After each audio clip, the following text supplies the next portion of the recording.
احمده ونصلي على رسوله الكريم ما بعد. بسم الله الرحمن الرحیم. موږ تاسو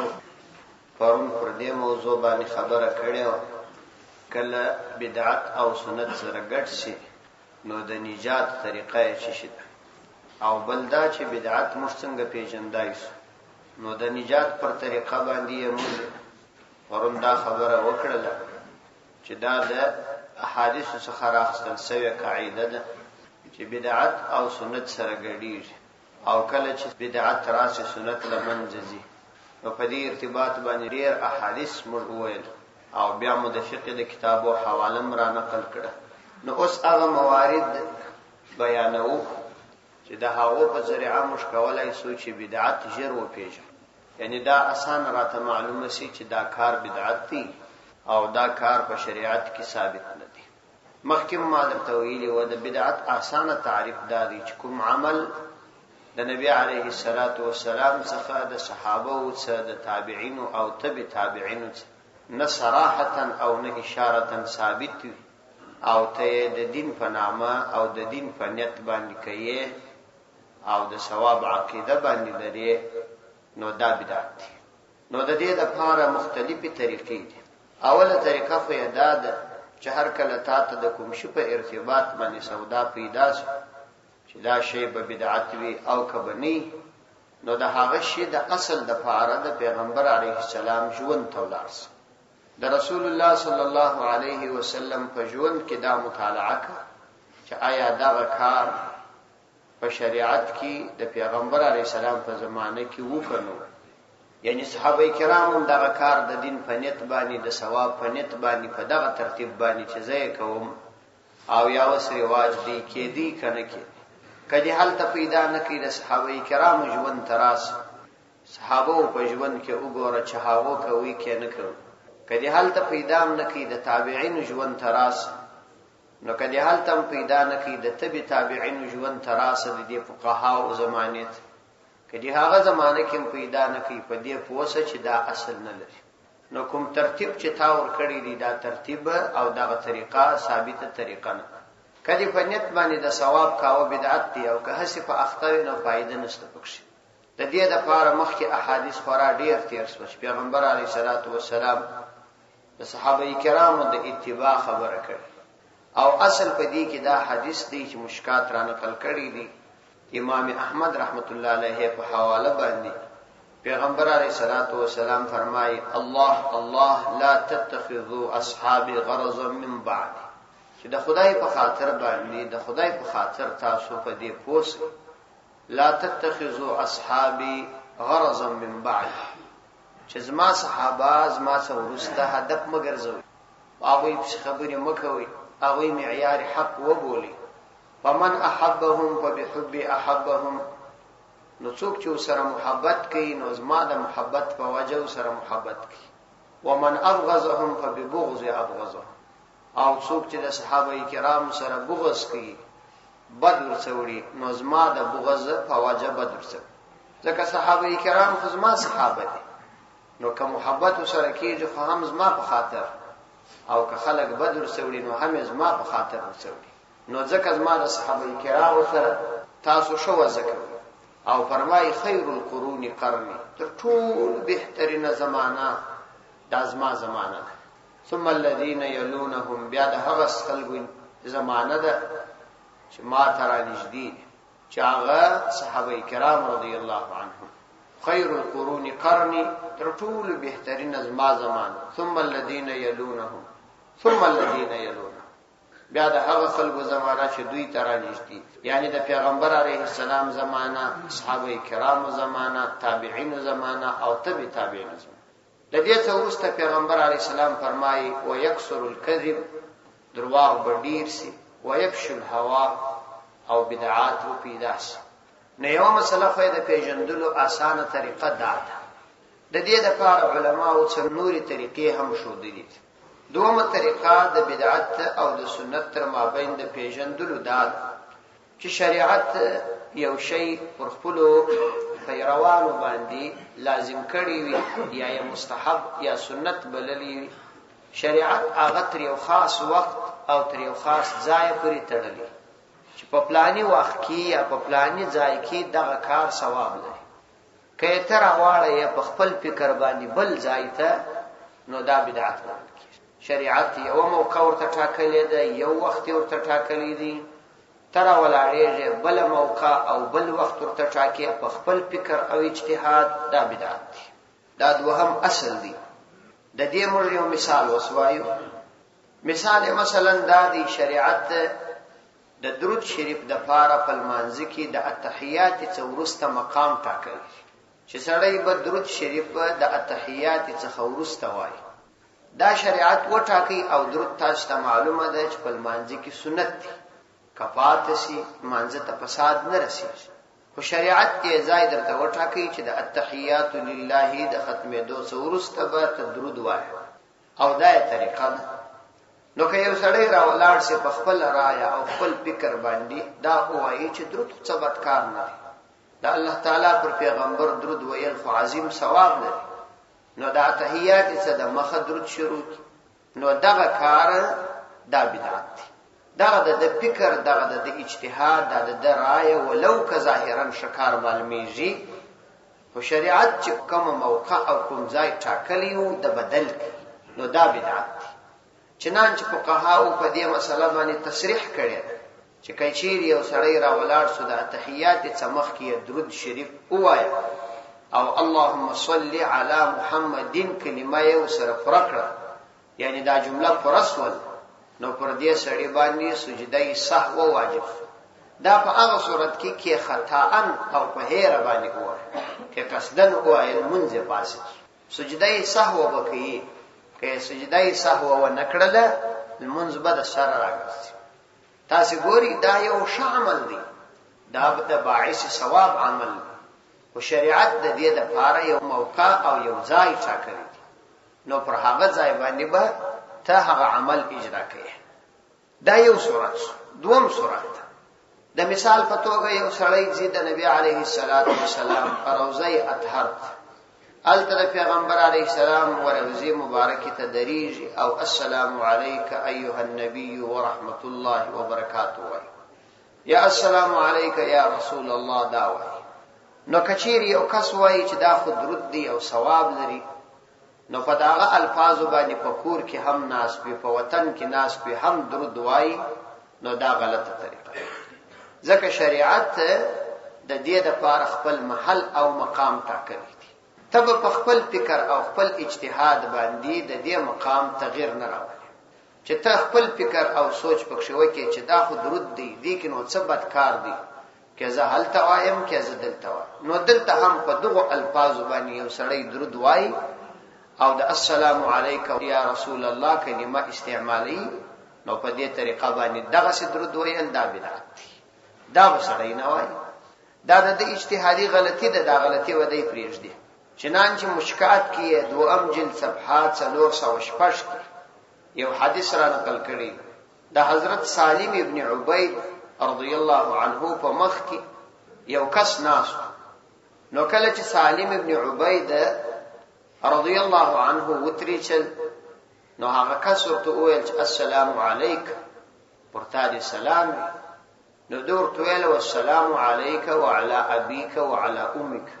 ورته دې سلام، استا پر مور دې سلام، استا پر پلار دې سلام. دا کلمات یې په غصه ورته وویل.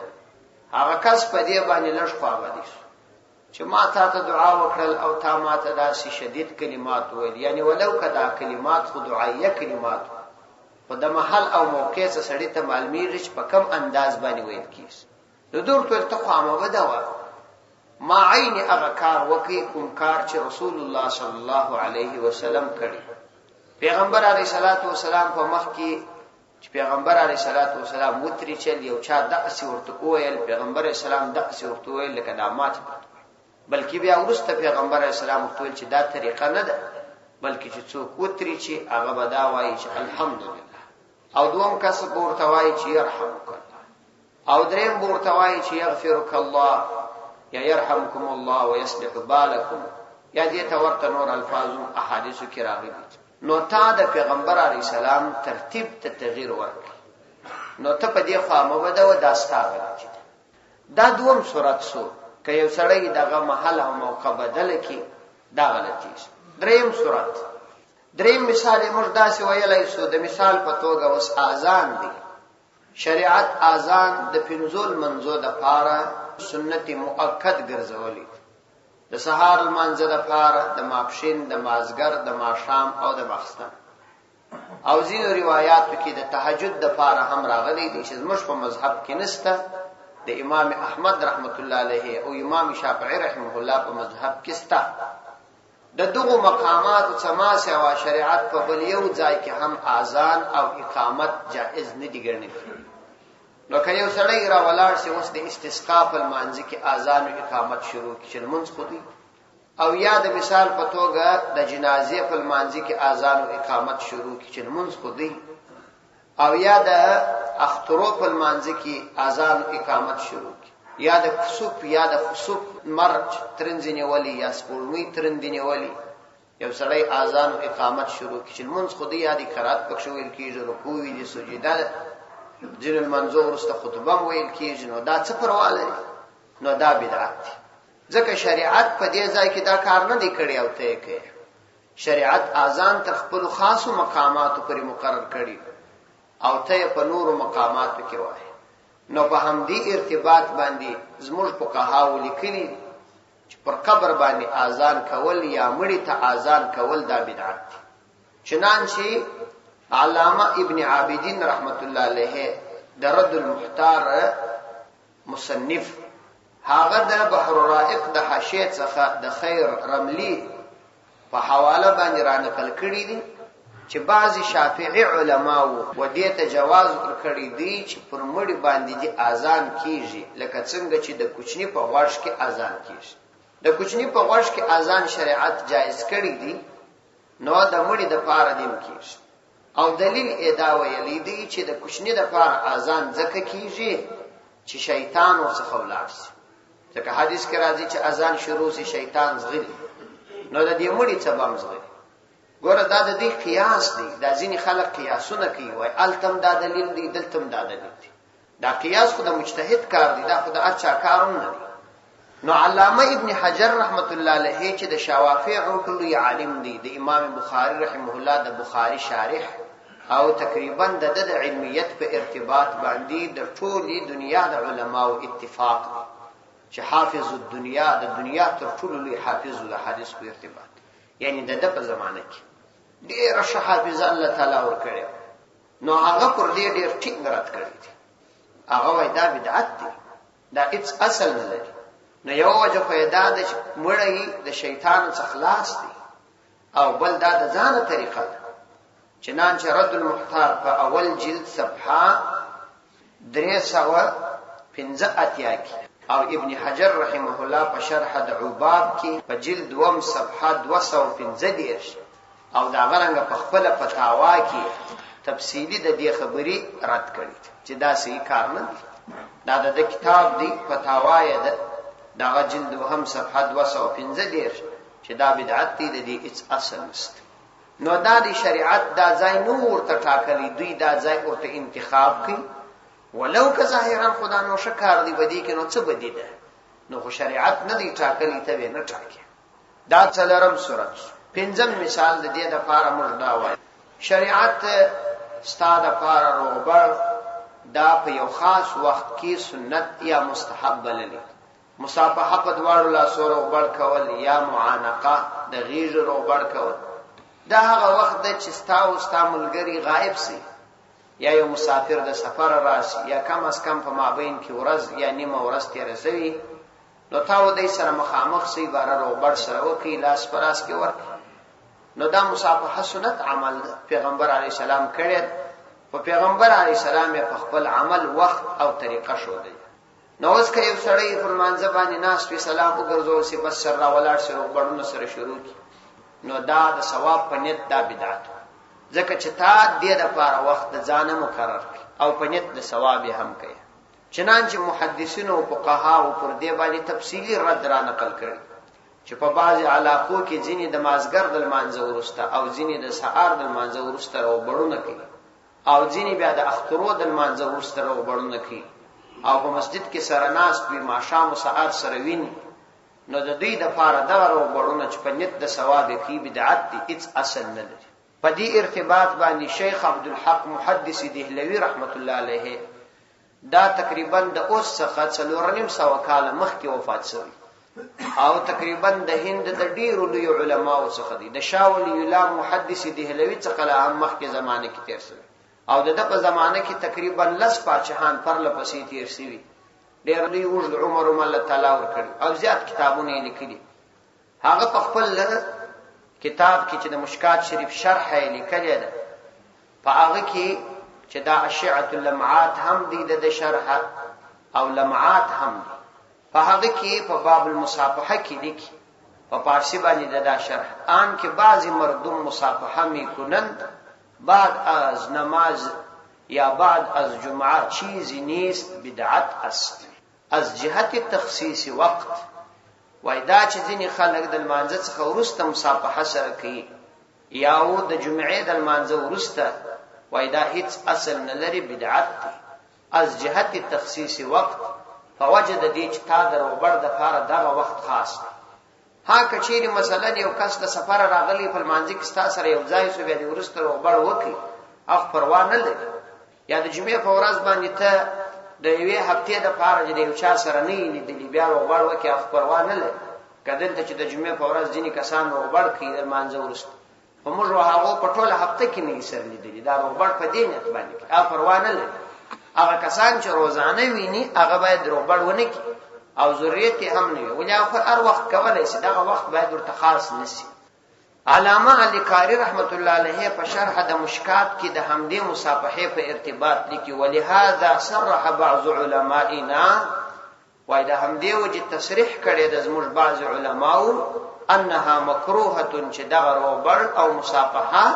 دا مکروه ده.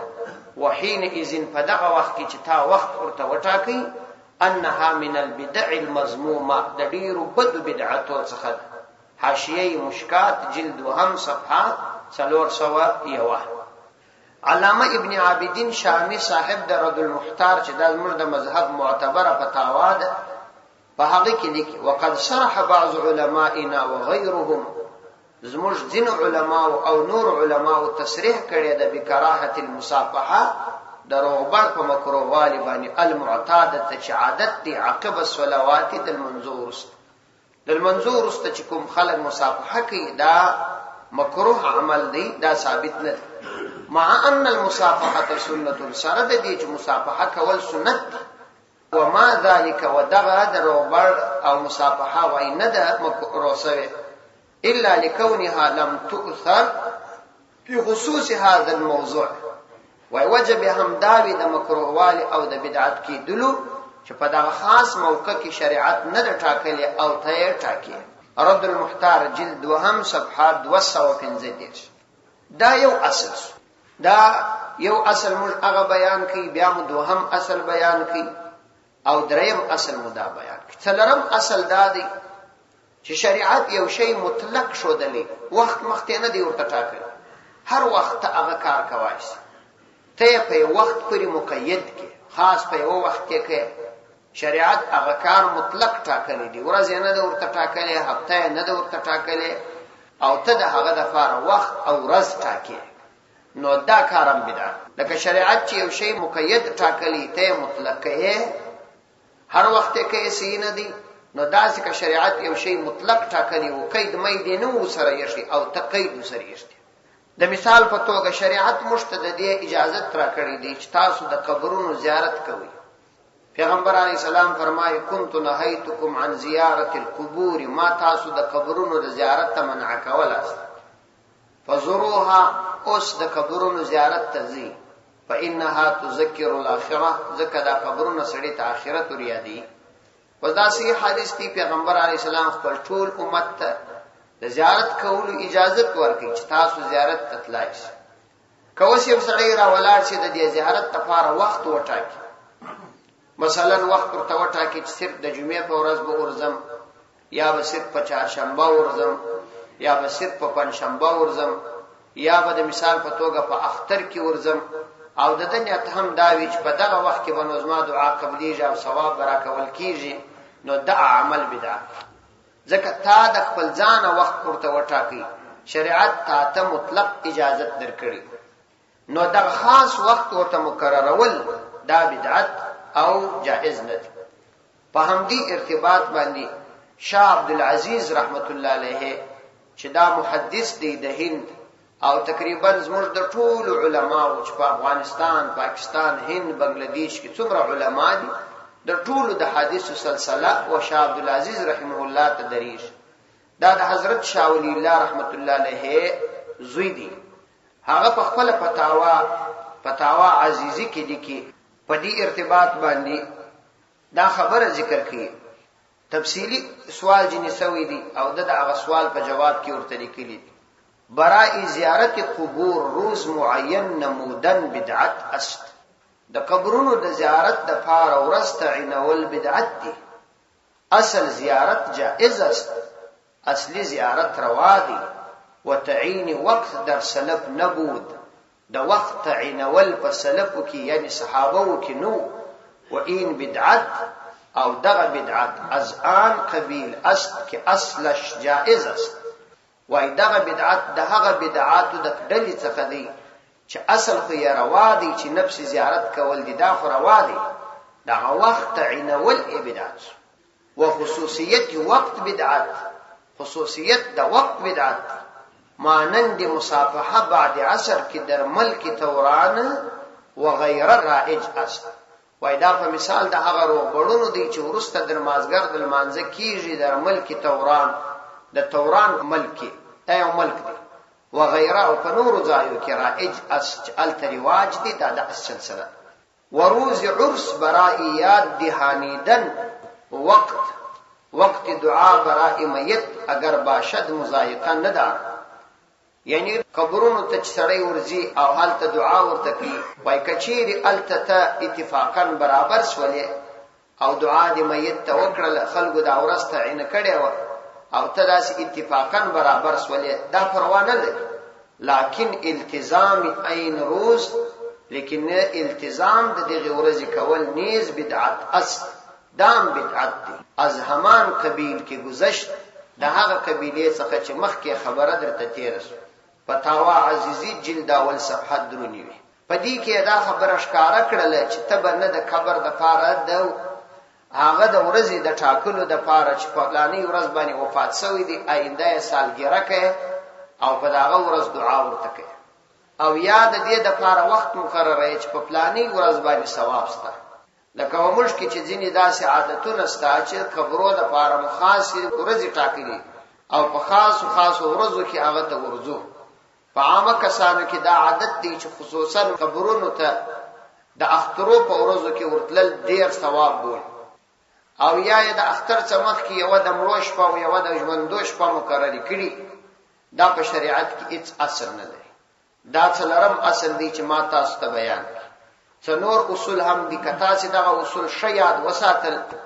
ان شاء الله تر قیامت تر ورځې پورې به تاسو او نور مسلمانان چې په دې اصول باندې وچلي د بدعات څخه ځان خلاص وساتلی شي څنور اصول دي هغه به سبب بیان الله تعالی د عمل کولو توفیق را نصیب کړي او ما علینا الا البلاغ